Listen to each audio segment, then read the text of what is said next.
Estamos más que preparados para empezar una entrevista maravillosa con una de las eminencias, yo diría eminencia de la comedia nacional e internacional. Y es que tenemos hoy a Franco Bonilla, uno de los exponentes como más experimentados de la escena de la oralidad y de la comedia. Porque antes de ser cuentero, antes de ser comediante eras un gran cuentero, pues, o sea, un cuentero muy activo en la escena underground, en la escena de teatros, en la escena de universidades, de festivales. Sí. Creo que ha sido el más invitado al festival de... Ya me da pena al Mundo Palabra. Al Mundo Palabra, sí, es verdad. Empecemos por esa anécdota maravillosa de cuántas veces consecutivas has estado en ese festival. Un gran festival de Colombia, de la oralidad de Colombia. Sí, gracias primero que todo. Pues voy a abrir tú sabes los riesgos que se corren con una entrevista conmigo, y es que pues mi creatividad, mi lucidez para los comentarios, el repentismo. Entonces pues voy a comenzar esta entrevista de una manera original, así que nadie se espera. Muchas gracias por invitarme a tu programa. Estoy feliz de estar acá. El Mundo Palabra es el festival más grande de oralidad del mundo. Mira. Hay una competencia con un festival que hacen en México y se llevan el mano a mano ahí, pero tengo entendido que las últimas notificaciones dan al Mundo Palabra, hecho en la ciudad de Ibagué, como el mejor, como el más grande festival de oralidad del mundo, al que en sus 21 versiones yo cuento con 16 plaquitas. He ido 16 veces, y digo placas porque siempre te regalan una, pues en vez de presupuesto te dan una placa. No, mentiras, allá pagan bien, ¿no? En el Mundo Palabras, como en todo festival en Colombia. Tengo 16 placas conmemorativas, pues como que le agradecen a uno de las participaciones mías en este festival. Hay una versión mexicana, dices tú, de ese festival. ¿Alguna vez dentro de las perspectivas o las posibilidades de tu carrera quieres ir a ese festival mexicano o está lejos? Bueno, no, de pronto me hice malinterpretar. No es una versión del Mundo Palabra, son dos festivales distintos. Aparte, sí, pero una versión es como... Prepare mejor las preguntas. Porque dijiste eso. Versión literal. No, es un festival distinto. Que se dedican a lo mismo. En su magnitud, más bien. Sí, se llevan el punta a punta, y eso lo miden es por cantidad de asistentes al festival. Creo que hablamos de funciones. Cantidad de funciones, asistentes. Tengo entendido que el Mundo Palabra es un festival que en una semana, porque es un festival que arranca un lunes para terminar un lunes, van alrededor de 35, 40 mil personas en una semana al festival. Entonces es muy lindo. Y no he tenido la oportunidad de ir al de México. Me invitaron una vez, pero por cuestiones como personales no podía yo viajar. Y sí fui invitado una vez, pero nunca logré estar allá. Cuando estuvimos en México haciendo stand-up comedy, como que fuimos de manera contemporánea, no sino, ¿cómo se dice? En las mismas fechas, más bien. Sí, fuimos. Nosotros tuvimos la oportunidad de compartir escenario, y hay una anécdota que yo siempre cuento cada vez que puedo, y es la vez que tanto Ibrahim como yo fracasamos en el Beer Hall. Sí. Con ese público mexicano complejo de esa noche, y que tú antes de pasar nos dices, mirándonos a los ojos así de, esto es más de forma que de contenido. Y lo dices tan determinantemente que nosotros literalmente esperamos a ver qué ibas a hacer, y dominaste la sala siendo Franco Bonilla, con una cuestión precisamente más de la forma en la que abordas. Que no de los chistes de contenido. ¿Siempre utilizas más la forma que el contenido? Bueno, desde que comencé a hacer comedia, o incluso desde antes cuando yo hacía cuentería, he pensado que esto de la oralidad se divide en dos, hablando técnicamente. Ajá. Se divide en forma y contenido. Para mí no hay otra, solo hay esas dos, forma y contenido. Si otros autores, si otros pensadores, si otros filósofos ven que hay más, pues yo creo que yo las cobijo dentro de esas dos grandes, forma y contenido. Hermano, y mira que yo creo que la duda y el enigma existirá para siempre de qué es más importante, si la forma o el contenido. Es una pregunta que yo me he atrevido a hacerle incluso a personas que yo considero que tienen más oficio y más conocimiento que yo, y es una pregunta que pone a pensar a más de uno. Los más políticamente correctos dicen que es parejo, que es ¿Una combinación? Que es una combinación, ¿qué tal? Pero yo siento que así queramos dar una respuesta imparcial, pero cada uno de nosotros individualmente, como lo es el ejercicio de la comedia, que es individual, siempre tiraremos más para alguno de los dos lados, siempre. Siempre hay una que nos apoya más. Y en el caso de Franco Bonilla, sí, sería mentir donde yo diga que le doy más importancia al contenido. No, en el caso mío, para mí es más importante la forma que el contenido. Y es eficaz, o sea, en el caso puntualmente que estamos hablando que eres tú, es evidente cómo logras convertir una idea minúscula o una pequeña cascarilla del público en 5 minutos de material. Entonces, esa forma en la que tú abordas los temas, creo que te... Ahí lo dijiste, te forma, bendice. no es otra cosa más. Sí, es así. No quiero restarle importancia al contenido, no Claro. quiero decir que la pluma no sea importante.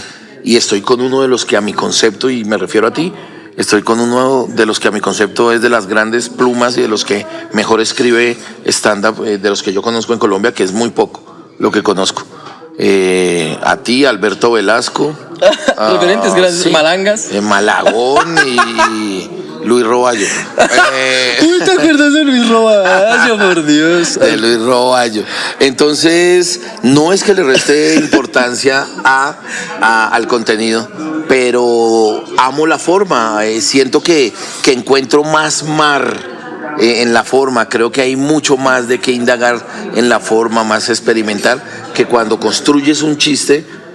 Sabemos, porque pues no es que yo no sepa nada de escribir, pero pues sí soy muy ignorantico, pero sabemos que el chiste en el momento de estar escrito es finito y quedó así, y así sale, y así Sí. lo digo, y así lo entrego. Mientras que la forma no es finita.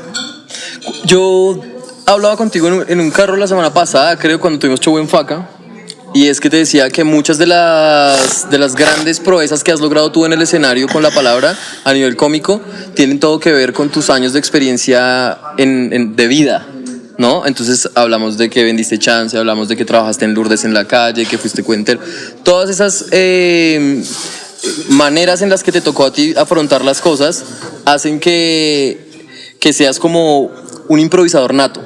Siento yo, un repentista nato.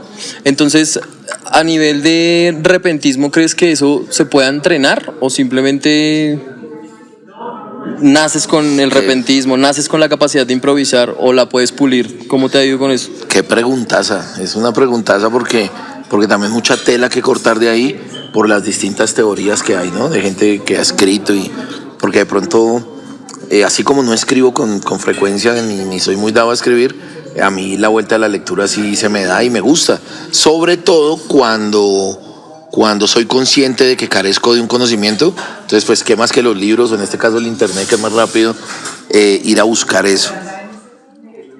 Parce, mira, si nosotros evaluamos que para improvisar hay que haber vivido mucho, todos podríamos improvisar, porque la vida está llena de momentos. Okay. Entonces, así como yo puedo contar con facilidad 7 escenarios distintos e importantes de mi vida, como venta de chance, jugué fútbol, hice karate, estudié educación física, estudié derecho, fui cuentero e hice comedia. Mira, ahí te mencioné 7, posiblemente de 50. Ok. Sí, porque también te puedo decir, viví 6 años en Pereira, viví 1 año y medio en Cali. Entonces son escenarios donde la vida, así mismo tú podemos hacer el ejercicio. 6 o 10 o 20 aspectos de tu vida. Viví en Mosquera, después conocí la ciudad, después no sé qué, después tal. Hay muchos. En ese orden de ideas podríamos todo mundo ser excelentes improvisadores. Y tú sabes que no los hay, no son numerosos los improvisadores. A mí me parece que no es tanto que la vida te haya puesto en distintos escenarios, o que lleves viviendo 45 años, y en el caso tuyo 30. 29, ok, sino es la decodificación que tú puedas hacer de esos momentos que viviste. La forma como tú encuentres de usarlos como herramienta A tu favor. en el momento de la escena. O sea, miles de personas, o sea, nosotros estamos construidos de historia, la vida es eso, la vida son días y los días se convierten en historia, y todos la tenemos. Cuando nos subimos a un escenario todos tenemos historia, pero la cabeza se nos cierra o no nos da el proceso que yo llamo como de decodificar un pasado para traerlo como herramienta y defenderme en un escenario para hacer reír. Entonces, digamos que en el caso mío, a mí se me facilita que si alguien en el escenario, en el público, está fumando vareta o me mencionó la droga, yo de inmediato mi cerebro se va a un episodio de mi vida donde en la vida real haya existido un momento de ese tema, y yo lo traigo en el momento y comienzo a escarbarlo, pero en milesísimas de segundos, es una cosa de una, Sí. y lo logro convertir en chiste, y entonces es ahí donde la gente dice, ¿y qué man para improvisar también? Ese término de improvisación es delicadísimo de tratar, Claro. porque hay teorías muy lindas. Yo soy de los que piensa que no se improvisa. Improvisar no es hablar de lo que no se sabe, es todo lo contrario. Solo se improvisa sobre lo que bien se sabe. Únicamente se improvisa sobre lo que se sabe. Por eso viene la parte final de tu pregunta. Tú me dices, ¿eso se entrena? Está visto que sí, y no me quiero meter en problemas con Boti ni con Sandra. Sí, Sandra es que se llama Sandra, que sé que juegan a ensayar y a entrenar, pero hay quienes dicen que cuando se entrena la improvisación, estás dando un punto de partida pequeñito a que ya no sea improvisación. ¿Ok? O sea, ya tu cerebro se está acostumbrado. Pero sí, lo que sí veo bien de los ejercicios de improvisación, de entrenarlo, es la velocidad de tu cerebro. Claro, la capacidad de reaccionar. Sí, en eso me parece bien. De hecho, no sé cuándo salgas tú al aire, pero me he enterado porque he visto en redes sociales que Sandra, a quien no conozco muy bien, pero sé que es una maestra en improvisación. Ella es maestra mía. Está haciendo unos juegos, no sé si es en La Piel Roja, en algún lado se están reuniendo a hacer un taller bonito, y yo quiero hacer parte, quiero aprender, o sea, quiero experimentar qué son esos ejercicios, lo quiero hacer, y desde que quiero hacerlo es porque les hallo que sirven y que tienen valor, sí. y que tienen valor. Son unos talleres que estamos haciendo con Tribu también sobre improvisación, clown, diferentes cosas que Por se me hace supuesto. que nutren al comediante. El comediante es un Lo conjunto de complementan, herramientas, sí, claro. exacto. Y si bien alguien que de por sí es talentoso, lleno de más herramientas aún, pues logra llegar a niveles superiores de Estoy risa, convencido. de captura de público, de captura de la atención. Hay una cosa que yo valoro mucho de tu comedia, literalmente, y que es como que yo soy fan de que me puedo sentar a verte y siempre me vas a hacer reír independientemente de que repitas el chiste del yogur, Sí, o que eso hagas... no es verdad, Eso no es cierto, no, esas son falacias. ya no lo hago. ¿Lo jubilaste? Sí, ya era hora, uy, qué pena.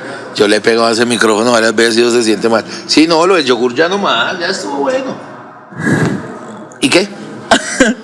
Y yo valoro muchísimo la capacidad que tienes para captar la atención del público, ¿no? Como para robar esa atención, como tú sabes bien que hay muchos comediantes que igual logran hacer su trabajo de subir a la escena y enganchar 1, 2, 3 punch, pero tú tienes dentro de tu delivery, dentro de tu manera de hacer comedia, una potencia casi que hipnótica de alguna forma, porque usas el cuerpo, porque usas la cara, porque usas los gestos, porque usas el timing, que es el tiempo en el que le dices las cosas a las personas. Entonces, en ese orden de ideas, quisiera preguntarte esto.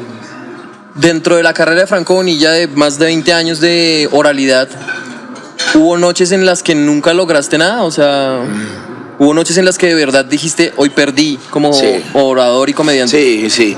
Mira que llevaba un buen récord. Llevaba un récord casi inigualable, pero ojo, dije llevaba, porque ya no. Hasta hace unos 7 años, es decir, como con unos 15 o 16 años de práctica de esto, podía decir que no había tenido la primera función en blanco. De perder en blanco. Funciones regulares, difíciles, pero yo podía haber dicho que no había ninguna en blanco. Pero cuando ellas decidieron venir, se vinieron fue en combo, se vinieron así en combo. Y claro, creo que ya hoy en día que un comediante diga que no ha muerto en el escenario, creo que no es cierto, o ha sido falta de percibir mejor las cosas, pero sí, en los últimos años se han venido un cúmulo. Yo no podría decirte si son 10, 5, 8, pero sé que son varias en las que te bajas y decides ir a seguir siendo acompañado de tu soledad y decir, hijo de pucha, hoy la embarré, hoy no hubo risas, hoy yo fui el culpable, sigo en esto o me retiro. Claro, han venido bastantes. Yo no te puedo decir si 5, si 10, pero han habido muchas de las que pierdes. Dentro de la lógica de los comediantes siempre se habla de como un público difícil o una noche difícil, y yo tengo personalmente una teoría que acabas más o menos de activar, y es como, hoy el de la culpa fui yo. O sea, siento que la gente cumple con sentarse a escuchar al comediante. Si el comediante no logra generar ese feeling, ese feedback, esa comunicación, en teoría para mí sería culpa del comediante. ¿Tú crees que sí existe ese público de mierda? Yo creo que existen funciones difíciles. Yo creo que existen funciones donde no están dadas todas las condiciones para que el comediante diga, hoy se me facilitó todo y ya yo me encargo de hacer reír. Pero son condiciones que de pronto a veces no atañen al comediante como tal. Pero no sé, ¿qué Luz, pregunta sonido. tan...? Sí, claro, la planta física. A veces te contratan para que hagas un show de stand-up en unas oficinas de gente donde está trabajando. Entonces ahí ya viene una como comediante a hacer un show de esos. Si soy de los que piensa que el stand-up debería darse en una sala de teatro para gente que pague por ir a ver eso. Pero entonces te repito, aquí ya viene una discusión de orden como de sentido de vida, de para qué tienes el stand-up en tu vida, de por qué y para qué haces stand-up. Yo pensaría que está muy lejos, no creo conocer al primero en Colombia, de pronto en el mundo sí, pero pues tampoco lo conozco, que haga stand-up porque quiere, más no porque está viviendo de eso. A mí me parece que poder llegar a ser la stand-up más honesta del mundo es no cobrando, sino que el interés que te mueva sea otro, distinto al del dinero. O sea, si a ti, además que lo que estoy diciendo es, pretendo ser consecuente con la filosofía del stand-up. ¿Qué es el stand-up? Que es una reflexión desde mi punto de vista frente a un tema. Ok, lo que me interesa es la reflexión. Y aparte de los comediantes, ¿quiénes otros cobran por reflexionar? Hay manes que quieren reflexionar y no cobran un peso por eso, plantean su reflexión y se van. Nosotros estamos reflexionando y aparte de eso cobrando. Entonces ciertos fundamentalistas ciertos teóricos del stand-up dicen que en el momento que hay un dinero de por medio o algo, se comienza a empañar un poco la verdadera esencia de lo que yo quiero hacer con el stand-up. Pero no, yo siempre la vi como un modus de vida, como para subsistir, quería vivir de... Una profesión también. Como una profesión y parto de ahí. Por eso yo no presumo de que hago comedia ni inteligente, ni... Estoy esperando que me hagas otra pregunta, porque sé que vamos a llegar a esa pregunta que yo venía. Creo que es la única pregunta que he preparado en la camioneta. Cuando venía rumbo para acá, yo dije, yo sé que Brian va, y estás a esto de hacérmela. O sea, al paso que vas, estás a esto de hacérmela, y voy a abstenerme de responder para cuando llegue tu pregunta, porque siento que va a llegar. Muy bien. Es como no venirse antes de que ella se venga. Sí, no venirme antes de que ella llegue a la casa. No venirme antes de que se baje el taxi. Sí, antes de concretar, y hay manes que se vienen antes de concretar. Hay una cuestión con nosotros los comediantes, y es que entendemos esto como un modus vivendi, una manera de ganarse la vida, una manera así como hay carpinteros, así como hay futbolistas, hay personas chistosas, cómicos, en Sábados Felices, en Saturday Night Live, en Comediantes de la Noche, Con Ánimo de Ofender. Hay personas que se ganan la vida haciendo reír a otras. Dentro de esa profesionalidad o de ese profesionalismo, para mí eres uno de los más profesionales, y te lo explico en ese sentido. Para mí el profesional no es el que ha ganado más dinero o más condecoraciones con lo que hace, sino el que más lo toma como su profesión. De ahí viene el profesionalismo. Para mí esto es todo lo que sé hacer y es todo con lo que me gano la vida. Entonces lo practico tantas veces y lo hago tantas veces que se vuelve para mí una maestría. Entonces volvemos a ese tipo de pregunta, y es, como profesión, si no hubieras sido comediante, ¿qué serías? Si yo no hubiese sido comediante, creería yo que hubiese sido jugador profesional de fútbol, porque fue que lo practiqué, porque fue que le dediqué los mejores años de mi vida, o no los mejores, ese dichito es como que merece un análisis.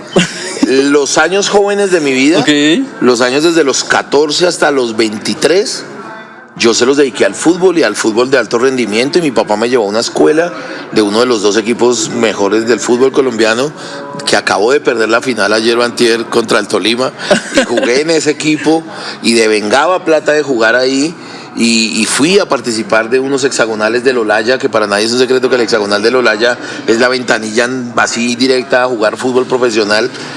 Pero por unas lesiones de rodilla y de tal, pero yo sí amé el fútbol y quise ser jugador de fútbol, y el primer triste por la noticia después de la lesión de que yo no podía volver a jugar fútbol fue mi papá. Lloramos juntos en el escritorio del médico Haroldo Yepes, que es el médico de La Equidad y de Millonarios, y de Edgar Muñoz, un médico de Millonarios. Lloramos porque nos dijeron, así dijo el médico, mi perro piensa en jugar ajedrez, billarcito, pero ya fútbol no más. Entonces, pero yo, si no hubiese sido esto, hubiera sido futbolista o algo. No, yo no sé qué. Porque es que he hecho tantas cosas en la vida y creo que las 4 o 5 que he hecho, de las que he devengado dinero, las he hecho bien. Fui vendedor de chance y ganaba bien. Yo me ganaba 100,000 pesos diarios. Y eso es un sueldazo a hoy. Eso es estamos hablando que sería un sueldo de 3 millones de pesos hoy. Y fui buen vendedor de chance. Cuando fui cuentero, hice parte de los buenos cuenteros, de los profesionales, de los dedicados y entregados a la cuentería. Y comencé a hacer comedia hace unos 14 o 15, restando los años de la cuentería como aparte. Y he logrado figurar, ¿sí? No hay tanta plata, ni hay tantos logros. No seas modesto. No hay plata. No, pues con la plata no, con lo de figurar. No sea modesto y miren dónde estamos grabando. No hay ni pañete. No hay ni para el cemento, madre. No hay ni veneciano. No hay ni para un estuco veneciano, ya iba a decir. No hay ni para veneciano, no. Sí, he hecho cosas, yo pienso que el oficio, y cuando digo la palabra oficio me acuerdo mucho de Mauricio Linares, que fue el que me explicó cuál es la definición de la palabra oficio para lo que hacemos nosotros. Y cuando uno lleva 23 años de oficio, 25 años casi, es cuando comienzas a encontrar medallas que de pronto valen más que el oro. ¿Sí? No es una medalla de oro que pende en tu casa de una puntilla, sino que son medallas que quedan en el corazón, en la cabeza, como por ejemplo haber hecho un par de capítulos de televisión haciendo stand-up, haber sido invitado a los programas más representativos del humor, haciendo stand-up, haciendo comedia, haber salido del país, eso lo sabes tú, que creo que es de las formas más bonitas, incluso que la que yo lo hice es la tuya, la que como tú lo hiciste. Estoy 1000% seguro que es mucho más linda la forma como tú lo hiciste y más meritoria que como lo hice yo, porque yo lo hice invitado, todo me lo facilitaron, todo tal. Pues es lindo y salieron mis chistes de Colombia ya en 3 ocasiones, pero no como tú, que pues el público sabrá que Brian cogió maletas al hombro y mochila y los chistes y nos vamos por todo Sudamérica, que me parece una locura y me quito el sombrero siempre frente a eso. Entonces cuando tú decías, no comiences con modestias. Con modestias, no. En mi hoja de vida hay una cantidad de logros que los he buscado, que he querido llegar a ellos, pero que los tomo con su avena. O sea, como que a mí me parece que si hubiesen llegado o no, yo seguiría en esto. O sea, nadie te asegura que vas a lograrlo y a veces te das cuenta y otras personas vienen y te lavan los ojos y te quitan un error de encima. Y es que alguien me diga, Franco, ¿a usted le parece que haber grabado en Comedy Central es gran chimba? Y uno me pone ahorita a pensar y uno dice, no. Nos dio más con ánimo que Comedy Central. Pero por favor. Todo. No, pero eso de con ánimo de ofender creo que ha sido de las cosas grandes de la vida, por encima de haber hecho Comediantes de la Noche o haber hecho Comedy Central o haber estado en Sábados Felices, parce. Aquí quisiera hablarte de esto y es que ciertamente tú eras profesional muchísimo antes de Con ánimo de ofender, muchísimo antes de Comedy Central. Sí. Porque, vuelvo y te repito, la profesionalidad o el profesionalismo está detrás de las horas que gastas haciendo tu oficio y de la dedicación que le das a tu oficio. Entonces, sí. Tú eras mucho tiempo atrás profesional, pero la fama que merecías, para mí, en mi concepto personal, la fama que merecías solo te llegó hasta ahora en Con ánimo. Pero por supuesto. ¿Qué sientes de eso? Pues siento que tuve suerte, siento que, o sea, sí, siento que es un golpe de suerte, pero mira que también se convierte la gente, los coaches dicen que no hay que hablar de la suerte. ¿Con coach te refieres a David García? Sí. Que no hay que hablar de la suerte, porque la suerte hay que buscarla también y tal. Mira que si lo ponemos en términos filosóficos, como que yo hice cosas para merecer que me encontraran. Es decir, hay algo que a mí me place contarles de mí y que no es un secreto para la gente, y es que a mí se han acercado algunos comediantes, y cuando digo algunos van más de unos 6, que en su carrera me dicen, Franco, déjeme hacer al lado suyo, que quiero aprender y que quiero viajar y que quiero tal, que de pronto en esas 10 minutos que usted me dé permiso de hacer, de pronto alguien me va viendo, y yo sé que hoy yo ya sumo unos 8 comediantes que ahorita están muy arriba, les está yendo muy bien y de quienes me siento muy orgulloso, que arrancaron mirándome a los ojos y diciéndome, Franco, déjeme parchar con usted.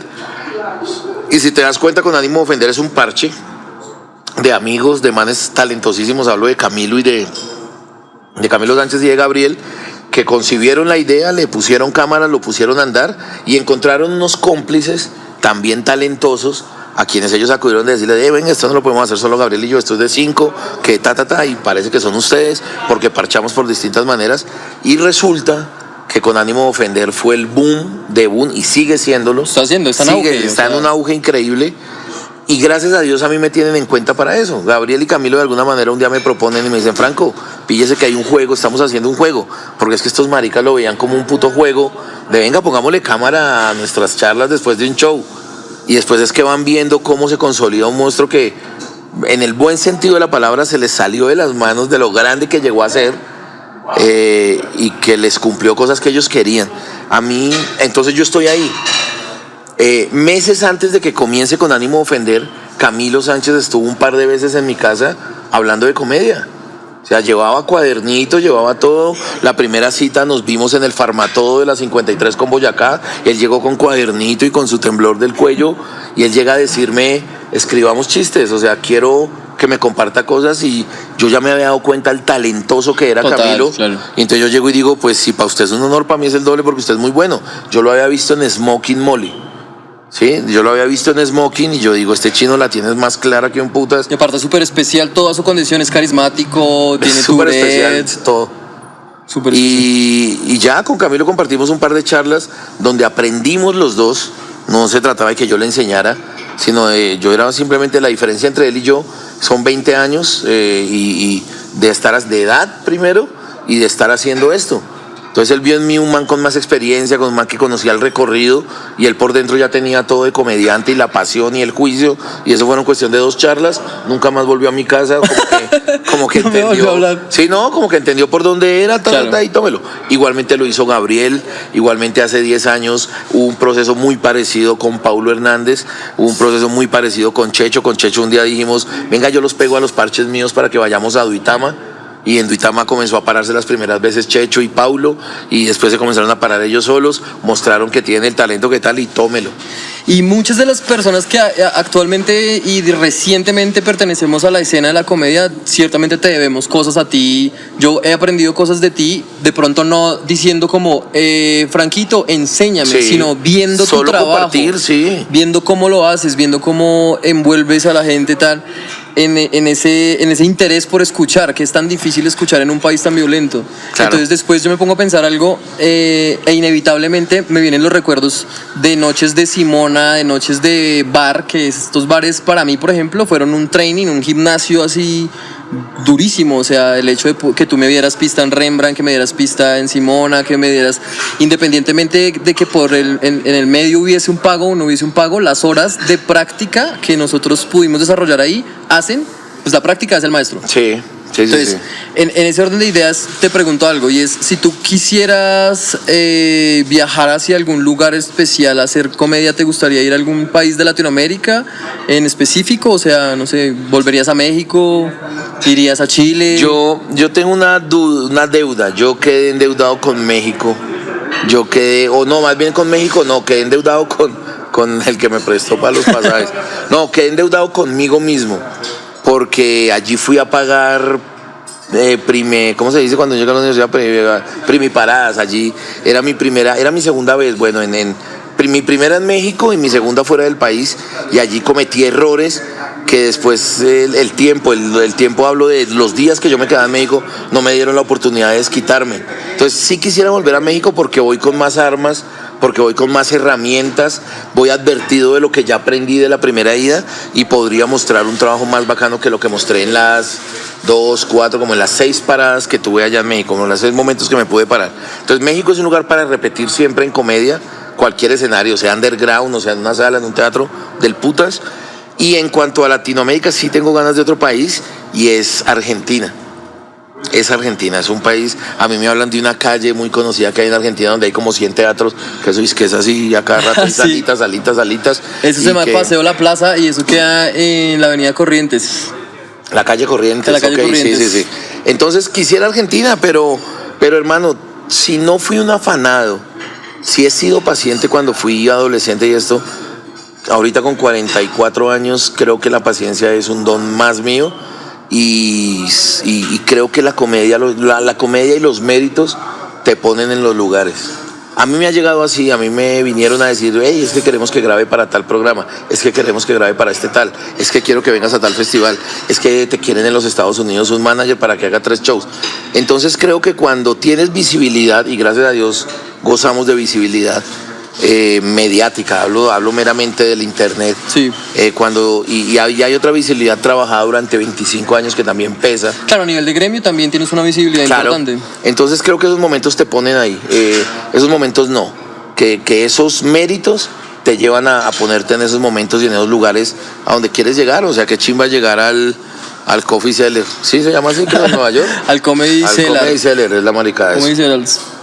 Algún día llegaremos, algún día. Pero ya fuiste, o sea, recientemente te presentaste en el Improv de Miami. Sí, estuve en el Miami Improv y otra vez quedé con otra deudita porque, y güey, puta. El Icetex de los chistes, se va endeudándose. Yo me voy endeudando y lindo, fue una experiencia muy linda, hace muy poco, esto fue hace 20 días, en el Miami Improv, de ahí salimos para Orlando. También estuvimos en un lugar que se llama El Bodegón, que es una hermosura de teatro bar. Me acordé del chiste que hiciste en Faca. Estoy viajando, estoy yendo a Miami, Orlando, Faca. Estoy acá en Faca, sí. Y son experiencias que suman, son experiencias que sigues dándole a tu palmarés y que después se sienten en tu voz, que se sienten en tus actitudes y en tus aptitudes frente al stand-up, tu material, frente a la comedia, en el material. Y creo que esto es de sumarle momentos. Soy muy claro y creo que a veces me atormento en pensar que ya no tengo 20 años, que es cuando uno dice que tiene todo el mundo por delante y qué tal. Ya no es lo mismo tener 45 que 20, pero sin embargo me enseñó Gabriel Murillo, que sabe mucho de teoría. Me enseñó que grandes comediantes del mundo son cuchos de 60 y 58 y tal, como George Carlin y como todos los manes. Entonces nada, vamos a darle hasta que Dios nos permita. Qué bueno escuchar eso, porque ciertamente hay como un poder superior en un comediante experimentado. Lo hablábamos, la experiencia es de las horas de la vida, se vuelven historias, se vuelven momentos. Y ahora, quisiera preguntarte, ya que hablamos de Miami, de Orlando, de tus giras en Estados Unidos, en México. Hablemos ahora de Faca. Hablemos de Lourdes, güey. El Club de la Garbimba. Me encanta que esta entrevista comenzó al revés. Comenzaste preguntándome por un festival de una. Y después ahora vamos a como al preguntar. Es que las entrevistas siempre. Brian Moore es así. Yo sé que quiero preguntar, pero no quiero preguntarlo en un orden burocrático. Establecido, sí, además. No me parece. Genial, ¿no? Y eso le da más informalidad a esta conversación. Háblame de tu tiempo trabajando como comediante o cuentero callejero. Entonces nos vamos a trasladar al año 96. Ajá. A 1996. Y esta entrevista está haciendo en el 2021, es decir, hace 25 años. El Parque de Lourdes es un parque muy icónico en la ciudad de Bogotá.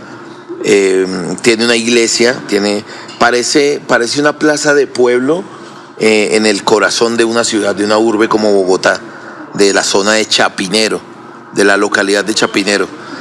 Lourdes tiene su iglesia, su catedral, porque esa iglesia de Lourdes puesta en Cajicá es una catedral. Entonces, Lourdes tiene una catedral, tiene palomitas que uno alimenta con paqueticos de maíz que parecen refrescos que venden a 5,000 pesos los que se ganan la vida en la calle. Tiene unas escaleras, un atrio de la iglesia, en donde desde hace unos 30 años, o creo que un poco más, se han hecho trabajadores de la calle. Saltimbanquis, artesanos, cantantes con su baflecito pequeño, tangueros, salseros, magos, putas, ladrones, todo. Chapinero, para el que no conoce, es una zona céntrica, es una zona de mucha afluencia de gente, de ejecutivos, concurrida, estudiantes, ejecutivos, tal.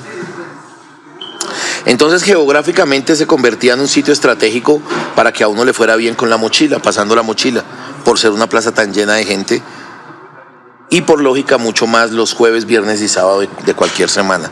Entonces esta plaza la cogieron por allá en el año 80, la toma Misael Torres. Estoy mencionando a una eminencia del teatro, a un director de teatro colombiano conocido como el juglar del mundo, el juglar de Latinoamérica. Es un cuentero que tiene más de 40 años de experiencia y que se ha ganado N veces el título de uno de los grandes repentistas haciendo cuento en el mundo, un juglar, un man de esos que se va a vivir 2 años a una tribu única y exclusivamente para averiguar su mapa cultural. Y este sí es un investigador de verdad.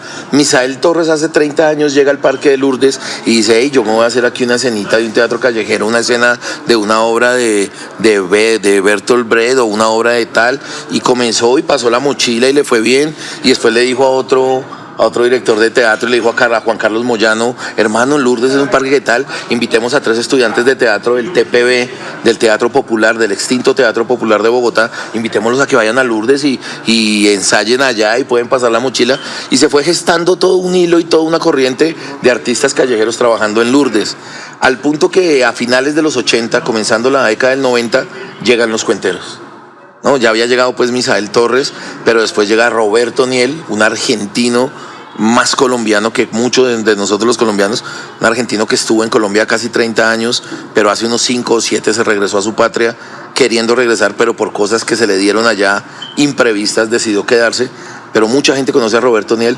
Roberto comienza un espacio de cuentería allí en Lourdes, acompañándose de José Moya, de Julio Rodríguez, del finado Leonardo, sí, de Leonardo Vargas. Bueno, allá había un combo al que yo llego como en la segunda generación. Leo Vargas, el gordo. Leo Vargas, el gordo, fue de Lourdes. El gordo Vargas fue de Lourdes, era de los que llegaba con la escoba a barrer nuestro ruedo, a alistarlo, a asearlo, porque sobre las 3 de la tarde ya comenzaba a llegar el público.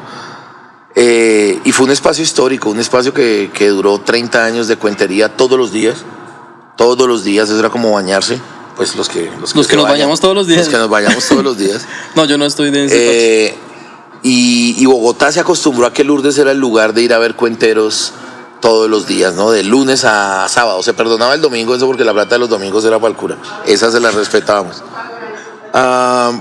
Se hicieron cosas grandísimas, como también hubo problemas con los alcaldes menores que quiten a los que es un foco de drogadicción, y nosotros les decíamos que no éramos nosotros los drogadictos, que los drogadictos eran los artesanos, y iba uno a ver y sí, en las artesanías se movía mucha droga, pero también los cuenteros, bueno, pero siempre se mantuvo. José Moya, digamos que Lourdes a lo largo de 30 años ha tenido 3 cabezas visibles como representantes de allí. Una, Roberto Niel, otra fue Julio Rodríguez. En una época Julio era como quien mandaba allí en Lourdes y tal la parada, y el otro, hasta hace muy poco, José Moya. De hecho, el último que estuvo fue José Moya. Yo trabajé con Moya en Lourdes, yo también hice calle como un par de años, y ciertamente es muy...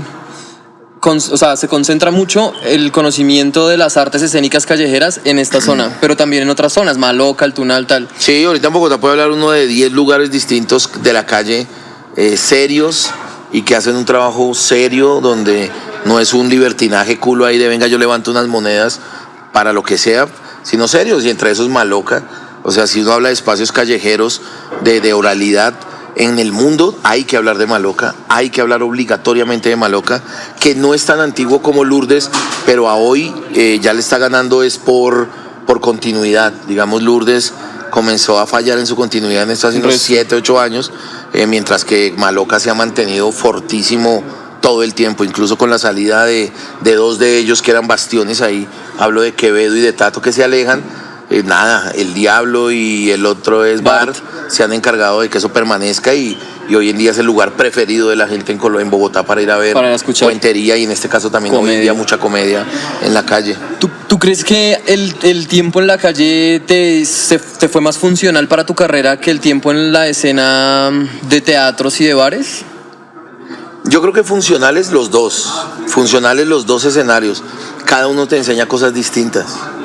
Cada uno. A mí me parece, yo la monto mucho en mi compartir, porque a todas estas yo dicto compartir. El que quiera aprender comedia son con Franco. Teatros, el que quiera aprender comedia conmigo, o cómo es el camino, cómo es la vuelta, sí, bien puede buscarme. Yo le comparto 26 años de cómo se hace esta vuelta, de cómo lo hice yo, a ver usted qué puede pescar de ahí, y pues no es caro. O sea, sí cobro. No es gratis. A mí me parece que tanto la calle como las salas te enseñan cosas, y te enseñan cosas distintas. Yo decía que la monto mucho con una palabra en mi compartir, y es la palabra equilibrio. A mí me ha funcionado el equilibrio. llegaste a a la pregunta que yo dije hace 16 minutos que tenías que llegar. La teoría del stand-up está cansada de coincidir en que esto es un trabajo individual, de que uno se hace solo, de que esto es orgánico, de que es mi punto de vista frente a un tema. Pero tanto el contenido como la forma sí la decidimos nosotros. Total. La forma que yo quiero y tal. Dentro de esto, el tipo de comedia, el tipo de contenido que cada uno hace, también es una decisión personal. Acá en Colombia yo comencé a escuchar el término comedia inteligente o humor inteligente hace unos 7 añitos para acá, que eso es poco. Pero hace 25 años en Colombia, que ya se hacía stand-up, no se hablaba de humor inteligente.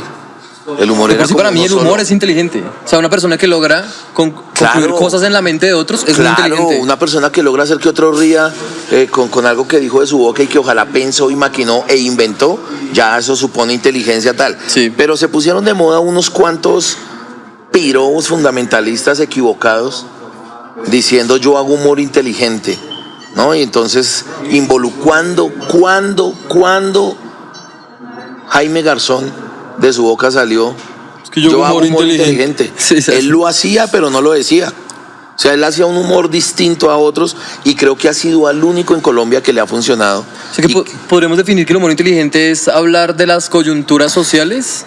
O sea, o citar referencias. Yo quiero dejar claro que yo no estoy de acuerdo con el término humor inteligente. Sí, a mí me parece redundante. Me parece una redundancia, me parece como que explícamelo, humor inteligente, o sea que la persona que se ríe de algo que aparentemente no es humor inteligente, no es inteligente. Es una locura, yo no estoy de acuerdo con eso, pero tú y yo conocemos a un par de comediantes que se ufanan de hacer humor inteligente y hay la pequeña coincidencia entre ellos que no han podido vivir de eso. Que son tan pilos que no han logrado hay tanta inteligencia en su humor que no han podido vivir de eso porque lo declaran, porque lo dicen públicamente, güey, puta, no es justo yo que hago humor inteligente que nadie me contrate. Entonces, cuando uno toma la decisión del tipo de humor que va a hacer, en el caso mío, yo decidí no hacer humor inteligente, sino hacer humor que hiciera reír, ¿sí? Como es que yo entiendo a los que dicen hacer humor inteligente porque ellos ponen al público a pensar y poner al público a pensar me parece que es una falta de respeto el solo decirlo. O sea que el man que llegó a pagarme, él no piensa por sí solo. O sea, tiene que estar mi humor para que él comience a pensar. Gracias a mí piensas. Sí, o sea, gracias a mí te estoy dando la oportunidad de que hoy vengas y pienses. Eso es putamente pretencioso y ególatra y chanda. Sí. Entonces, yo me he puesto a analizar eso y digamos que les doy opción, bueno, existan y demuéstrenlo. A ver si algún día alguien llega diciendo yo hago humor inteligente y píllenlo aquí. Y que yo diga, sí, usted hace humor. Hermano, el pensar es un trabajo mental. Sí. Y el colombiano está visto que no le gusta trabajar. Entonces, ¿para qué voy a ir yo a un man que me está pagando plata por verme, ponerlo a trabajar? A que piense. No, entonces yo, en el caso de Franco Bonilla, yo le entrego un humor más digerible, más de un lenguaje parecido al tuyo y al mío, y que se ría y se identifique de cosas que nos han podido pasar a los dos. O sea, creo que mi humor, el 100% de él radica en decirle al público, a mí me han pasado tantas cosas y ojalá, será que a usted también le han pasado, y si le pasaron bien se ríe, y si no le pasaron también se ríe porque dice, güey, puta, de pronto me puede pasar. Sí, total. En tu carrera como comediante y orador, digamos, ¿hubo momentos en los que no manejaste como tal la risa o siempre tus cuentos fueron cargados de humor? Tuve 2 épocas, de esta de cuentero que tú dices, tuve 2 y ambas las disfruté mucho, pero al final terminé eligiendo una, que fue la que quise como convertir en la comedia que yo haga, si es que se llama comedia. Sí. Yo hice cuentos de ambos. Hubo una época de mi vida larga, una época de unos 5, 6, 7 años, que me enfrasqué en unas lecturas, que conocí una literatura que yo no sabía que existía, que te hablaba más de la sociedad colombiana y tal, y entonces encuentro por allá en el año 95 los textos de Andrés Caicedo, de un caleño que se dedicó a escribir acerca de las injusticias, de lo que la mierda para lo que él valía.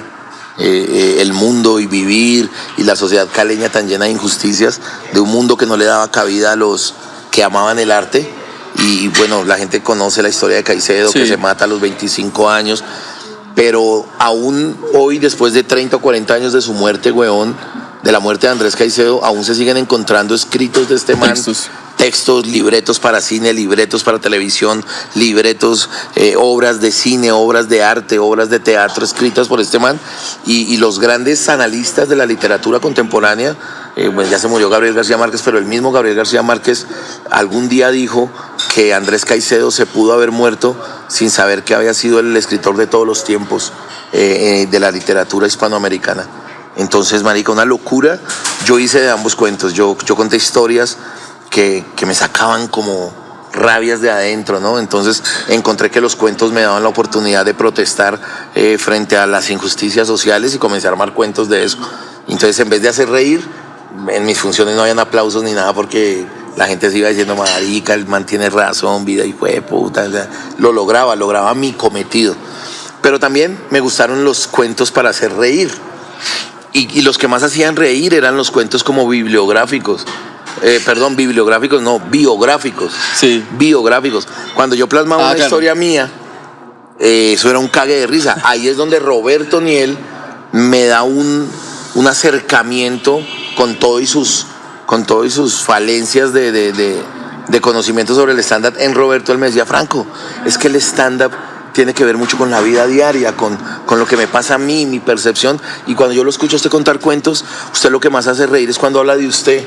Piense, mira, hay un man que se llama Andrés López, que hace cosas que se llama La Pelota de Letras, y usted narrando historias de esas, del colegio. Marica, usted es un monstruo. Piense en el humor.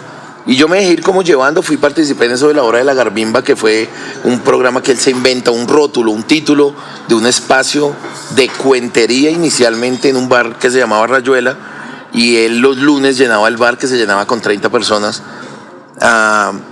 y tenía un espacio que se llamaba Nace o Muere un Comediante, y eran 5 minutos para un man que se quisiera lanzar al escenario. Claro que tú me decías que es muy similar al reciente o nuevo Open Mic acá en Latinoamérica, que es... Sí, porque finalmente el Open busca es aprobar chistes y no, o sea, el comediante llega a aprobar su material y después se va a un segundo trabajo, que es decir, este funcionó, este no, este lo voy a modificar así. Pues allí no se llamaba Open Mic ni nada, allí se llamaba era Nace o Muere un Comediante, en donde el público, fueran 10 personas o 30, si te aprobaban te hacían este gesto y si te desaprobaban te hacían así. Si te llegaban a desaprobar en mayoría, el bar le daba 2.000 pesos al comediante, se tenía que salir del bar y abrirse, es que no podía quedarse en el bar. Así de honroso es que te va a llamar en el escenario. Pero era un juego, sí, no era un chiste que se cumplía, que había que cumplirse. Y muchos nos presentamos allá. Roberto me convenció, preséntate, y gracias a Dios la gente me hizo en mayoría así. Y ¿puedes recordar un poco de lo que hablabas en ese momento? Claro.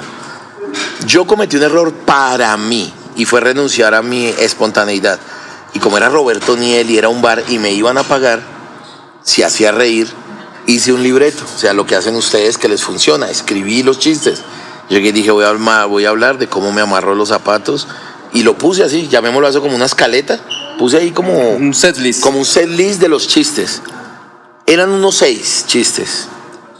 Cuando el tercero me falló, o sea, me fallan en línea, me falla el primero, me falla el segundo, me falla el tercero, ahí mi cabeza entra en un ¿de qué hago? Y había 2 opciones, confiar en los otros 3 y hacerlos, o renunciar y salvarla como a mí. Gracias a Dios me fui al de salvarla a mi manera. Yo dije, no hago los otros 3. Y te voy a contar qué hice. Dentro de mi bolsillo, eso era en la noche, fue un lunes en la noche, donde juega la lotería de Cundinamarca. Póngale cuidado. Yo en mi bolsillo llevaba la valera con la que se vendía chance y un esfero. Y aparte llevaba el librito, la cartilla donde estaban los resultados. No, Franco, en plena escena yo llego y paro, 20 personas del público así, y Roberto Niel, el doble gordo del Panda, haciéndome así desde la barra del bar. O sea, con una cara de lo estás cagando, pobrecito, sí, no tanto bravo, sino más triste, como sufriendo por mí. Y hay un momento donde yo llego y no paré, yo llego y digo, sí, listo, no rieron conmigo, entonces pueda que ustedes no hayan reído, pero jugar chance sí me tienen que jugar chance. Y saqué la valera, Valera se le denominaba al librito donde uno hacía el chance hace 20 años antes de que fuera digital, sistematizado. Saco mi Valera original, porque eso era una Valera venida de la Lotería de Bogotá, con sellos y todo, y la gente no entendía, la gente comenzó a mirarse. Y yo, sí, papá. Entonces le digo a la gente cosas reales. Le digo, mire, gente, yo vine a presentarme aquí para hacer reír, y mi trabajo verdadero es vender chance. Y al paso que voy a llegar a la casa y ninguna de las dos ni hice reír ni vendí chance. Entonces yo por lo menos salvo una de las dos, jueguenme chance, gonorreas. Parce, vea, yo solo fue decir eso y comenzó la gente a reír. A soltar. Y yo, pero venga, es en verdad, el puto show aquí ya terminó. ¿Qué número le hago, señor? Y yo comienzo a correr el papel carbón, porque eso se hacía con papel carbón, y comenzó la gente a jugarme chance, huevón. En vivo. En vivo, y yo de etiquete, yo les dije, eso pasa, si usted gana 400 pesos por cada peso apostado, lo puede reclamar en la oficina principal. Toda la información. Parce. Hice reír, la gente me aprueba como comediante, y aparte de eso llegué a la casa a entregar el chance, y yo creo que de los 12 años que vendí chance, creo que esa fue la noche que más chance ¿Qué más vendí. vendió? Vendí como 20 y pico personas todas jugando mi chance de a 2000. Cuando yo llego a la casa le digo, papá, esta fue la venta del chance de hoy. Mi papá no las creía. Franco, ¿usted dónde? Y pum, cuando le sacó toda mano de billetes, mire, yo vendí chance hoy. Entonces hice las dos, me aprobaron como comediante y aparte de eso vendí chance. Pero entendí el primer paso baluarte importante del stand-up. No es tanto hablar de uno, es hable de cómo usted vive. Más que de uno mismo, es hable de sus verdades. No hay nada que haga reír más que sus propias verdades. Y esa noche lo comprobé cuando, queriendo salvar un setlist que no me había servido para un culo, yo dije, lo del chance, perro. Yo, gente, van a jugar chance, y comienzan a reír. Y yo, hoy juega con Dinamarca, el chance paga 400 pesos por peso apostado, las 3 cifras se llama pleno, el de 4 cifras se llama super pleno, las 2 cifras se llama pata, y la última la uña. Juégueme la uña, ¿quién va a hacer chance? Marica, fue una genialidad. Roberto juraba que yo tenía listo eso, ¿no? Lo del chance. Sí, Roberto juraba que esto, pero al final él mismo me dice, ¿te diste cuenta? No es más sino que seas tú y comienza a existir la risa. Marica, te aprobaron como comediante, ya puedo decirte, puedes venir en 8 días a hacer algo que haga reír y te puedo dar 60,000 pesos. Yo, marica, Rayuela en ese entonces era como decir hoy en día el Rembrandt, Pero un bar icónico de artistas escénicos. El A 6 Manos, era un bar icónico de donde estaban los cuenteros y los primeritos por ahí que hacían comedia. Y allá me bautizaron y funcionó.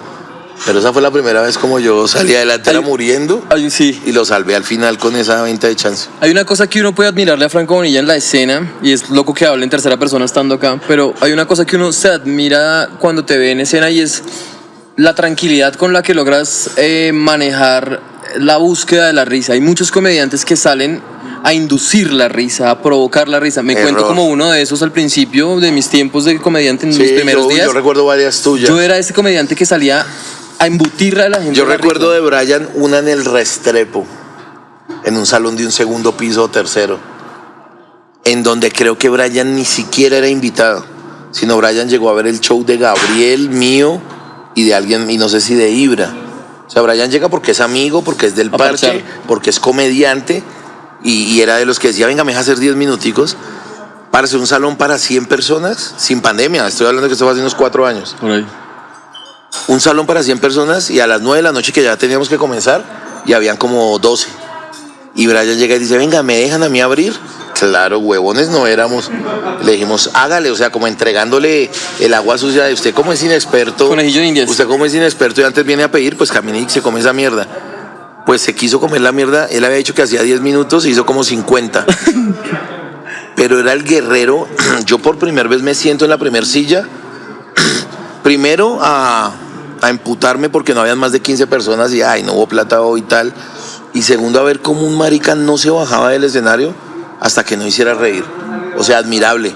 Este man llevaba 20 minutos y yo estoy seguro que él decía, no he hecho reír, pues no me bajo, gonorrea.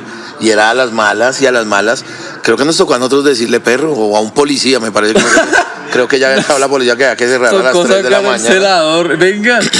Entonces, admirable. Ahí me acordé pero de admirable por tenacidad, pero reprochable por el hecho de que es... Sí, pues ahorita tú ya entenderás que era un error, claro, pero claro, no era error por el momento en el que tú estabas. Claro. Entonces yo por esa sed de conocimiento sobre el tema. Admirable por la gallardía y por la sed que tenías de tengo que lograrla y tal, putamente admirable. Ahora, retomo la pregunta que te digo, tomando en cuenta precisamente este contexto que estamos armando, y es... Démonos bien para que no haya barriga. Y es la tranquilidad con la que sales a escena, ¿la desarrollas desde siempre o hubo un momento en el que haces como clic y entiendes que tienes que estar a la espera como el cazador y no como la presa?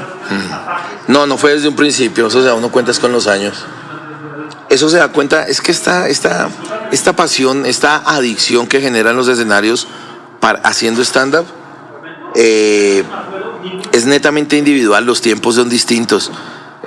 Gonzalo me lo decía hace unos 4 años cuando se acabó lo del R101. Gonzalo me decía en una reunión fortuita por allí en un bar, me decía, marica, yo creía que había encontrado mi voz y no. Marica, lo dice Gonzalo, el que le enseñó que a es un todos. man que lleva 35 años en esto, o 30, que diga que después de 30 años se dio cuenta que no era su voz y que era por otro lado, qué locura. Entonces los tiempos son distintos. Eso de la tranquilidad que tú dices que si la tuve desde un principio con el tiempo, no, nunca fue desde el principio, porque aunque esta misión es individual, el reconocerse en el escenario toma tiempos distintos en cada uno. Llegar a encontrarse, pues con respecto a lo que le pasó a Gonzalo, a mí me preocupa que ahorita para ahí en 5 años yo diga, marica, no era por ahí. Pero si pasa, algo sucederá en mi cabeza, un remesón muy duro. Pero yo creo tener un 90% de seguridad en decir que sí es por ahí. Que mi voz, que yo la logré, que me tardé unos 10 años en encontrarla. Y es el encontrar el honesto. Es que deliveries o timings o formas de hacer comedia hay tantas como hay tantas cantidad de personas. Como personas, exacto. O sea, es que es tan sencillo. Si yo me diferencio a ti en el tipo de comedia es porque como personas somos distintos. Y este man es distinto a nosotros y tal. Y cada persona que se sube al escenario, necesariamente, como la huella dactilar, tiene que ser una comedia distinta a la del resto del mundo, porque es que son personas distintas. Que sí, que utilizamos unos pasos, que utilizamos unos métodos que son los mismos, sí, pero son ellos, son métodos que son ahí inertes, fríos, pero los que les damos vida a eso somos nosotros. Y es lo que finalmente termina pesando en el escenario. Yo infortunadamente no veo mucho comedia, no consumo, ni colombiana ni de nada, pero alguna vez me dediqué un par de semanas a ver a Carlin, a George Carlin, el blanco ese de barba blanca, viejito. Ese man es un genio. Yo creo que las últimas funciones que ese man hizo en su vida, si uno las ve, uno siente que ahí no hay timing, entre comillas, sino que es simplemente George Carlin contándole al mundo 20 años o 30 de experiencia de hacer comedia y ya le sales así, charladita. Y es porque creo que esa sí es la panacea total de alguien como comediante, más que salir en televisión o tener un programa malo de YouTube o algo. Creo que la panacea es lograr la comodidad en el escenario a través de la honestidad. O sea, la comodidad hay muchas maneras de encontrarla, pero la más difícil de todas, y que creo que es la única válida, es la honestidad. Claro. Si yo logro encontrar comodidad real basado en la honestidad, creo que no hay nada más que decir. Qué áspero lo que le acabas de entregar al mundo, o sea, a la gente, a los que están viendo esto porque les gusta la comedia, a los que están viendo esto porque hacen comedia. Creo que acabas de hablar de la carta magna de un buen comediante, y es la tranquilidad desde la honestidad. Sí. Porque la mayoría de la sociedad no se encuentra tranquila siendo honesta, o sea, es el menor, es el que, claro, la honestidad yo creo que la honestidad es antagónica a la tranquilidad. Sí. Cuando somos honestos siempre, cuando tú tienes que ser honesto frente a un profesor o algo, tú estás cagado del susto. Mientras que si le llegas mintiendo o con un regalo, ya vas cómodo y ahí no hay susto. Pero cuando tu honestidad es la que frentea por ti, encontrar la comodidad así, por eso es tan demorado y por eso es tan difícil. Encontrarme 100% cómodo en el escenario sin decir una sola mentira. Y las mentiras no solo son orales, las mentiras las hay de postura, las hay de color de voz, nada. Y eso es de años, eso no se logra. Creo que lo divertido del stand-up es lograr la verdadera comodidad solamente basado en la honestidad, dejando todo a un lado. Y el día que la encuentre, parce, creo que ahí está el comediante chimba. Y yo llevo 20 y pico años y a veces me siento cómodo, otras no, otras más hijo de puta aún. En unas uno se siente honesto, en otras no. Entonces, loco. A mí lo que yo percibí del stand-up es que es tan difícil como llegar a ser honesto. En tu día a día. Y decía Charles Chaplin que intenta evaluar cuál día de tu vida no mentiste. Y repito, las mentiras no son solamente de la boca, de hablar. Hay mentiras de forma. Y Charles Chaplin pregunta, quiero saber cuál día de tu vida tú puedes decir, hoy no mentí, hoy no engañé, hoy no venía mi amigo allá y yo volteé a mirar para otro lado para no saludar. Marica, uno revisa que es raro que llegue a ver un día de esos. ¿Quiere almorzar? No, marica, estoy lleno. ¿Quiere almorzar? Sí, yo quiero almorzar, pero acabé de meterme 2 hamburguesas en la pesquera Jaramillo, yo solo. Y sin embargo vine y me almorcé otro almuerzo. Entonces yo en mi compartir la monto mucho de cómo en 25 años he querido acercarme lo más que puedo a encontrar una comodidad en el escenario con base en la honestidad, en nada más. Donde uno logre eso, las otras herramientas son ahí como imanes, llegan. Pluses, porque solo adornan la honestidad que ya lograste conseguir. Claro. Dentro de la lógica que me acabas de plantear de que no has visto mucha comedia, ¿podrías decirnos un comediante favorito? Sí, la pregunta también es buenísima. Teniendo en cuenta que, esto lo hablábamos en la entrevista pasada con Barty, teniendo en cuenta de que es subjetivo y es muy relativo el hecho de el mejor comediante o la mejor mamá o el mejor persona. ¿Cuál me gusta? Sí, porque eso también es una discusión bizantina de sí. ¿Quién dice dónde está escrito qué lo hace a uno el mejor?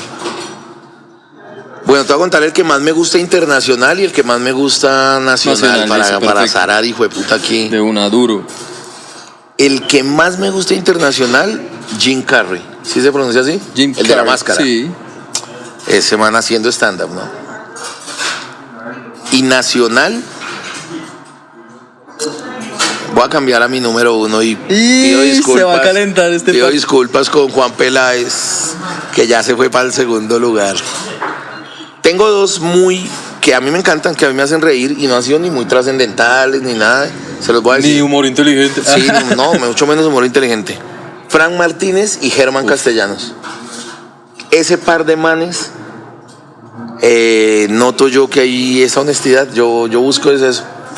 Sin ir a hablar de Primo Rojas, que es una deidad. Claro, ese man es. Y que hace una cosa distinta, ¿no? Es una isla dentro de la comedia, el drama. Sí. Pero estandaperos así chimbas, Fran Martínez y Germán. Y por casualidad, ellos son muy amigos entre sí, pero son 2 manes que me gustan mucho los chistes que hacen. Y Jim Carrey, es que yo internacional no puedo hablar de muchos porque yo no me sé nombres. Pero ya citaste a George Carlin y eso ya. Ah, claro, George Carlin, ese man hace unos chistes sobre las tablas sobre las de Moisés, los de los mandamientos, una gonorrea, que reduce los mandamientos. Dice que debería ser solamente 4 y eso es una locura. El tipo tiene unas rutinas muy buenas. ¿Sabes qué le pasa a George Carlin a nivel de comedia? Que a mí me parece impresionante, que no lo veo en casi ningún otro comediante del mundo. Y yo sí, a diferencia de pronto de ti o de otros comediantes, sí consumo mucha comedia porque para mí la comedia es el fútbol. Ajá. ¿Sí me entiendes? Me apasiona a ese nivel. Como, mira, este remate, De fútbol sí podemos hablar. Mañana juega Colombia contra Brasil de la Copa América y le va a ir como un culo, la verdad, va a ir 12 goles. Pero lo que te planteaba, por ejemplo, sin dejar atrás un tema tan importante y trascendental para la existencia como el fútbol, ¿eso fue humor inteligente? No sé. Es que no, lo que quiero decir es que George Carlin construye unas premisas donde en 3 minutos no hace reír al público. En 3 minutos le está hablando al público, le está dando un montón de información. Y después de esos 3 minutos viene una ráfaga de remates sobre esa... Sobre lo que dijo, sobre lo que instaló ahí en la gente. Exacto, y eso es re difícil de lograr, o sea, es muy difícil de lograr. A nivel de construcción de material, ¿tú escribes o creas en escena? No, yo hace mucho la gente me pilló a mí la mediocridad en la pereza. ¿Pilló, dices? La gente me pilló que yo no escribo como mucho y tengo una ortografía muy bella y me tiene. ¿Sí, o sea, tener buena ortografía o no depende de si escribes o no. Yo creo que la ortografía depende más de si vives o no. Píllese que yo no escribo. Ni como cuentero escribí, ni como comediante escribo. Gabriel Murillo aparece en mi vida para enseñarme un poco de cosas que yo no sabía, que son más de teoría, de tal. Él es muy buen teórico, él creció viendo comedia gringa. Pero qué hijo de puta para admirarlo yo de la forma como sabe de todo lo que ha visto. Y de hecho él piensa sus chistes en inglés, eso es muy impresionante. Y yo corroboro lo que me enseña Gabriel hace 2 años, porque ya Primo Rojas me lo había enseñado así a 14. Habíamos tenido una charla sobre eso. Algún día Primo Rojas me dijo, Franco, yo veo que usted se deja chantar cuando los cuenteros le dicen que usted no escribe, que usted se inventa las maricadas ahí en el escenario y las historias y tal. Decía, esos hijos de puta son unos envidiosos de no poder hacer un proceso de creación como el suyo, que es de 1 en 1000. Esos manes, usted escribe desde la cabeza. Usted escribe en su cabeza, usted no necesita papel y lápiz. Eso lo quisiera tener todo el mundo, pero pocos lo tienen. La mayoría, usted no sé, me lo dice Primo por allá en el año 2007. Y ahorita hace 2 años viene y me lo dice Gabriel, Franco, píllese que ahí comienza con los nombres, ¿no? Es que tal comediante, hay uno que era como que abuelo, tatarabuelo de Shaquille O'Neal desde ahora. Hay un comediante que era, no O'Neal. Patrice O'Neal, no Shaquille. Patrice O'Neal. No Shaquille, sino Patrice. Eso, Patrice era un comediante. Entonces, pues, me hablaba de muchos, me decía, Franco, hay un man en Estados Unidos que contrata a otros comediantes chicorios, así de no tanto vuelo, a que se sienten en el bar donde él está y le anoten lo que él va diciendo. Porque el hijueputa inventa los chistes arriba y los chinos le escriben para después decirle, mire, usted dijo esto. Y eso es lo que usted hace, Franco, solo que pues, usted no tiene plata para contratar a los chinos. Y no es que no tenga plata, sino que no sé qué chinos pueda contratar para que van a escribir. ¿Eso fue un humor inteligente, no? No, Oiga. No, es que no alcanzó. No alcanzó a humor. Le faltó. Póngale cuidado.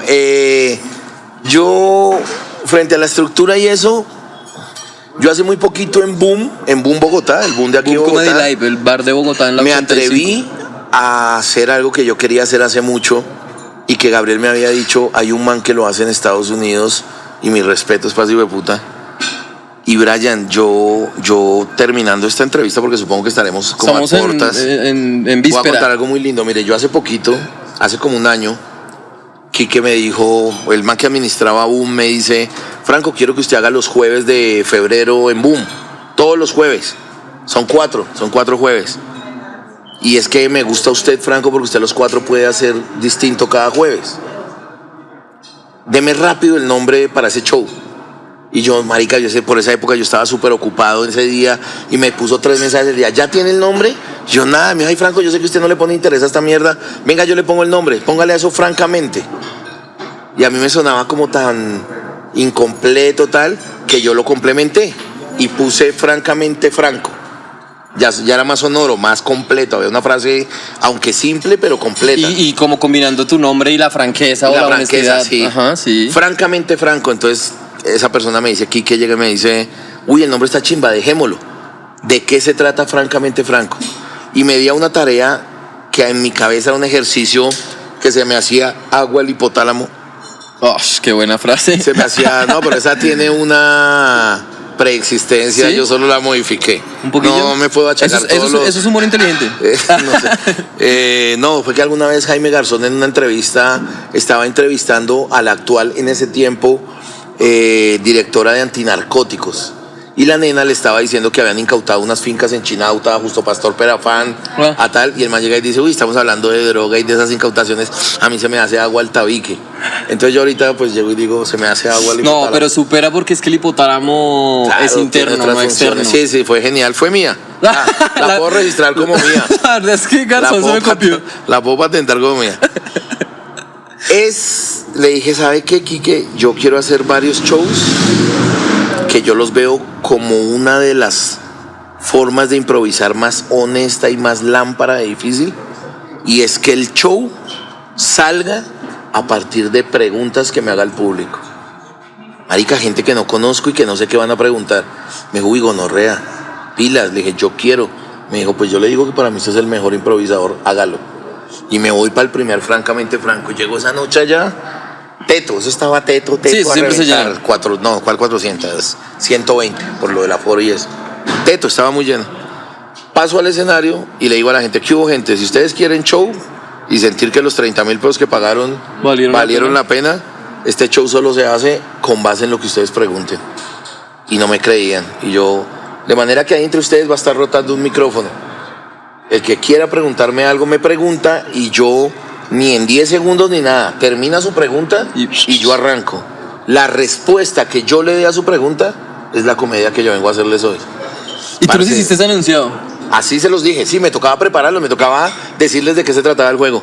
Y comienza la gente a preguntar. Levantó la mano una señora. Fue la primera pregunta, la recuerdo mucho. Que de hecho fue fácil. Ya no fue más allá de lo obvio y me facilitó las cosas. Franco, ¿hace cuánto que no se lo ve? Pues se estaba burlando de mi obesidad, de lo gordo. Y comencé a contarle. Y comienza la gente a reír. José Mario Briseño estaba grabándome. Porque él dijo, yo quiero ir a ver eso. Hice un show de 1:25. Hicieron 9 preguntas. Y salí en hombros. Yo me subí al camerino. ¿Qué acabo de hacer? Juan Peláez diciéndome, gonorrea, usted es otra cosa, usted es por otro lado, usted... Y yo no despertaba, yo era con los ojos así abiertos, sudando, chorreado en sudor. Igual extasiado, pero sí, de manera positiva. De una felicidad que yo no había sentido en 20 y pico de años. Un show a punta de las preguntas que me hicieron acá. Ok, presento el segundo. Y me subí al camerino a chillar después del show. No salió igual. De lo malo que salió. Ahora, cuando digo malo, es para mí. Claro, internamente. Porque uno ya tiene oficio para engañar a la gente. Uno ya tiene oficio para que la gente salga feliz de haber reído. Sí. Pero la parte mía interna, yo nunca pensé que un show de malo me hiciera llorar.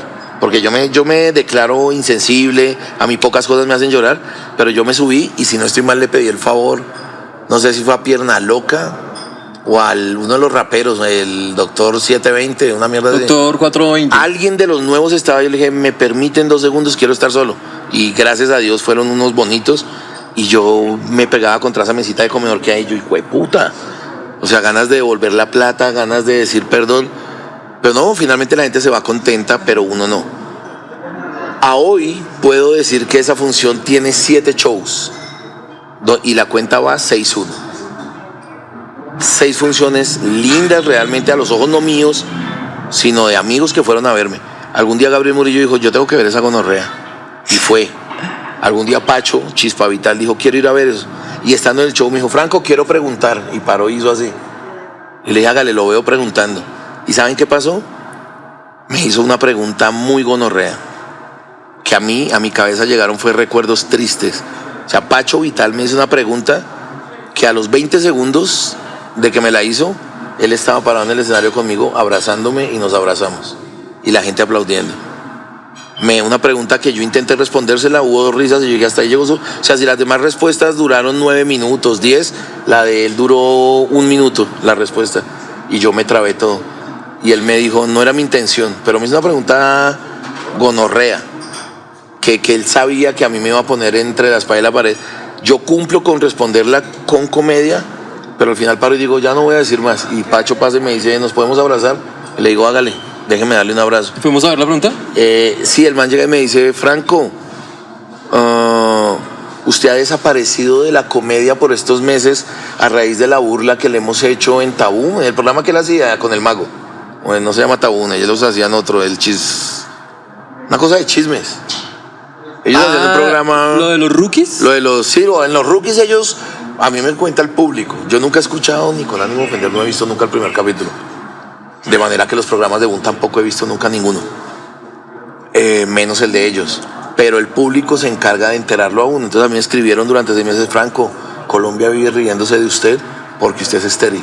Eso dijo el mago y eso dijo Pacho en el programa y tal, que sabían que usted era estéril. Yo nunca hice averiguaciones, o sea, a mi edad no está para yo hágale. Eso se llama un beat, o sea, ellos se meten en un beat ahí y crean un beat de que yo soy estéril y tal. Bueno, pero yo entiendo que era forma de sacar el programa, de reír. Pero tuvo trascendencia, o sea, esto fue de meses de que el hazme reír era Franco es estéril y no culea y no sé qué. A mí nunca me afectó ni me importó. Pero entonces Pacho creía que yo me había perdido de la cena a raíz de eso y él de pronto pretendía pedirme disculpas. Y a mí me pareció como tan linda la pregunta que no pude hacer chistes sobre eso. Yo le dije, no, Pachito, han habido otras razones por las que yo me he alejado. Una es la pandemia, otras que no quiero salir a dar el pago a la calle. Y ahí ya vinieron 2 chistes a mi cabeza, yo soy población vulnerable y entienda que nadie me para, ¿verdad? Y hay un momento donde le digo, Pacho, yo sé que usted y yo tenemos un distanciamiento por por pensar distinto en ciertas cosas, pero usted es tan buen ser humano y tan bonito y un gran comediante, y le parecería si le puedo dar un abrazo, y se tira ese chino con la nobleza sí, que él es un niño. Y nos abrazamos, y yo soy más chillón que ni de puta, me tocó voltearle el culo al público, y yo todo lloroncito, y el Pacho todo bonito, y se abrió. Y eso le encanta a la gente, y irónicamente la gente era aplaudiendo, y que qué belleza, y bueno. Entonces yo llevo 7 funciones de Francamente Franco, donde hago que la gente me pregunte, y hago un show de 1:40, dice el último, el séptimo, y me toca parar de hacer reír. Y finalmente yo lo que hago es ubicar la pregunta, pero voy a un capítulo de mi vida que me funciona como respuesta, y lo cuento. ¿Honestidad? Tal cual. Cerremos esta entrevista maravillosa, porque la verdad ha sido muy entretenida. Cuando uno se entretiene y le pasa el tiempo rápido y no se siente como esa carga. Ha sido muy bonita, ha sido bien chévere. Hermoso, gracias por aceptar la invitación nuevamente, en nombre de Tribu, en nombre de la comedia también, porque es algo importante para nosotros tener tu punto de vista y tu mirada detrás de la cabeza de Franco Bonilla, cómo se ve la comedia. Pero cerremos con esta pregunta, y es, o más que una pregunta, no mentira, sí es una pregunta. Cerremos con esto. ¿Qué consejo le darías al comediante que está viendo esto? Bueno, un consejo. Si el comediante lleva más de 20 años de comedia, el consejo sería: no vea maricadas, no vea huevonada. Si el man, a diferencia del anterior, lleva solo 2-3 meses en esto, nútrase más de programas como este, programas importantes como este. No, mentiras. El consejo al comediante, inclusive también para los que llevan 20 años. Sí, eso es para mí, el no consejo importa es la para escala. ellos. Sí, el consejo es para ellos también, que la cagan más que los anteriores, que los que no llevan tanto tiempo. Hermano, yo, pues, ¿qué más consejo si no es en lo que uno cree? Y yo creo en eso que dije hace un rato, y que se convierte como en una directriz de los compartir que yo hago. Para mí esta vuelta del escenario es en el stand-up, porque muy posiblemente el teatro sea distinto, o el man que declama, o el man que canta, es completamente distinto. Pero para el stand-upero, para el que hace stand-up, revisen esas 2 palabras, revisen comodidad en el escenario, sentirse pleno, pero que el vehículo que los lleve allá sea la honestidad. Revísenlo, y ahí se desprenden cosas tan básicas como las que me preguntó Brian hace 40 minutos. Brian me dice: ¿qué error es subir a querer hacer reír? O sea, ¿qué error tan hijueputa es subir convencido de que mis chistes los van a hacer reír? A ir a buscar la risa. O sea, sí hay que subir convencido de que los chistes no son buenos, pero subirse a que lo primero que vean es un man afanado por hacer reír es un error. Y eso, tú puedes llegar a esa conclusión, no sé cuánto te demores, cada uno nos demoramos distinto, pero llegas a esa conclusión por medio de la honestidad. Y evalúelo, y después me cuenta: Franco, una entrevista que vi en un programa de la Tribu Comedy en Spotify, o en donde quiera que sea esto, en YouTube, una vez usted habló de la honestidad para encontrar comodidad, y llevo 10 años en esto y le creo y le entiendo y chimba. Entonces el consejo es ese, el vehículo que lo debe llevar a uno a una comodidad. ¿Y por qué hablo de la comodidad? Porque es que cuando se prenda el bombillo de la comodidad, la risa es asegurada. Sí. Cuando, digamos que la comodidad es un bombillo que se va a prender algún día, cuando los dioses que están aquí en lo efímero dicen: este man ya está cómodo 100%, ahí se prende un bombillo. Y detrás de ese bombillo no viene nada distinto a un cague de risa de todos los que te estén escuchando. Cuando tú estás cómodo ahí 100%, es cuando tú por dentro dices: miren cómo hago reír de lindo.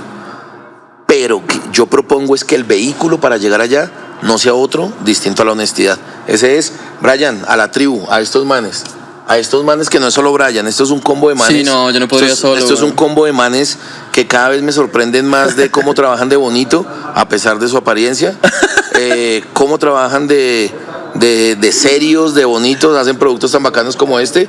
A ti, Brian, gracias. A todos los que están detrás de cámaras, a este man del sonido, gracias a la Tribu Comedy por una entrevista tan bacana. Cuídense mucho y hasta la próxima. Bueno, Franco Bonilla,